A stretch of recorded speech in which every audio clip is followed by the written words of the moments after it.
लग्नाचे दागिने म्हणजे श्रीमंत पेशवाई दागिने, नाशिकचे सुप्रसिद्ध सराफ मयूर अलंकार सराफ।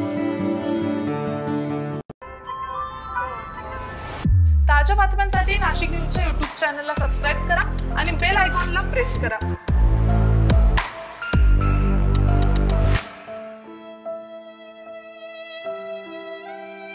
प्रवरा नदीपात्रात दोघे बुडाल्याची माहिती कळताच धुळे एसडीआरएफच्या जवानांनी बुधवारी रात्रीच बचाव कार्यासाठी जाण्याचे तोंडी आदेश दिले।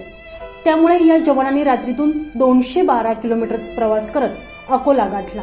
मात्र कर्तव्यावर असतानाच या पथकातील पोलीस उपनिरीक्षक प्रकाश नानासाहेब शिंदे, कॉन्स्टेबल राहुल गोपीचंद पावरा, चालक वैभव सुनील वाघ यांना वीरमरण आलेलं आहे। कॉन्स्टेबल पंकज पंढरीनाथ पवार यांना वाचवण्यात यश आलंय। बचाव कार्य करताना एसडीआरएफच्या जवानांना वीरमरण होण्याची ही राज्यातली पहिलीच वेळ आहे। सरकारनं त्यांच्या वारसांना प्रत्येकी 10 लाखाची मदत जाहीर केली।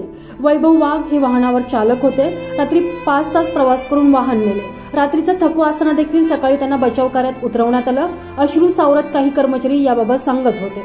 उपनिरीक्षक शिंदे हे उत्कृष्ट खेळाडू आणि जलतरणपटू होते, तर राहुल हे फुटबॉलमधील उत्तम खेळाडू होते। राष्ट्रीय स्तरावर त्यांनी प्रतिनिधित्व केलेलं होतं। वैभव वाघ देखील पोहण्यात तरबेज होते। या तिघांनी सांगली, शिर्डी, पुणे, पंढरपूर, सातारा, जळगावसह इतर ठिकाणी आलेल्या नैसर्गिक संकटात अनेकांना जीवदान दिलेलं होतं। प्रकाश शिंदे हे पुणे जिल्ह्यातील दौंड येथील रहिवासी होते। त्यांच्या पश्चात आई, पत्नी, 2 मुली आहेत। तर वैभव वाघ हे जळगाव जिल्ह्यातील भडगाव पासून जवळ असलेल्या पांढरट पिंचेडीचे रहिवासी होते। त्यांच्या पश्चात आई, पत्नी, मुलगा आणि मुलगी आहे। राहुल यांच्या पश्चात आई, वडील, पत्नी, भाऊ असा परिवार आहे। Bureau report, Nashik news, Nashik.